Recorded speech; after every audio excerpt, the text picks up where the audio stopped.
السلام علیکم ورحمۃ اللہ وبرکاتہ۔ آج ہم سنیں گے ایک ایمان افروز کہانی اس نبی کی جو مچھلی کی پیٹ میں بھی اللہ کو یاد کرتے رہے۔ یہ کہانی صرف تاریخ نہیں بلکہ ہمارے لیے ایک سبق ہے کہ اللہ پر بھروسہ کیسے رکھا جائے۔ تو جی ناظرین، یونیورس آف انفارمیشن میں ہم ایک اور ویڈیو کے ساتھ حاضر ہوئے ہیں۔ امید کرتے ہیں کہ آپ کو یہ ویڈیو بہت پسند آئے گی۔ حضرت یونس علیہ السلام کو اللہ نے نینوا نامی علاقے کی قوم کی طرف بھیجا۔ یہ لوگ بت پرستی میں ڈوبے ہوئے تھے۔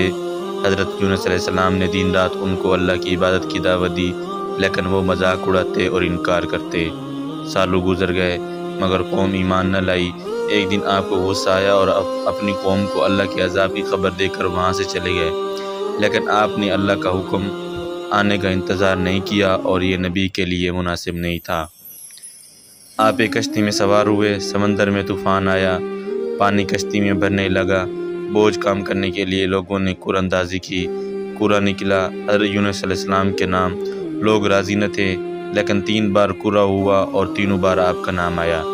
آپ سمندر میں کود گئے اور اسی لمحے اللہ کے حکم سے ایک بہت بڑی مچھلی آئی اور آپ کو نگل گئی، لیکن یہ اللہ کا معجزہ تھا کہ مچھلی نے آپ کو کوئی نقصان نہیں پہنچایا۔ سوچیں، 3 اندھیرے، سمندر کا اندھیرا، رات کا اندھیرا اور مچھلی کے پیٹ کا اندھیرا۔ وہاں کوئی روشنی نہیں، کوئی رستہ نہیں، کوئی مددگار نہیں، لیکن آپ نے ہمت نہیں ہاری۔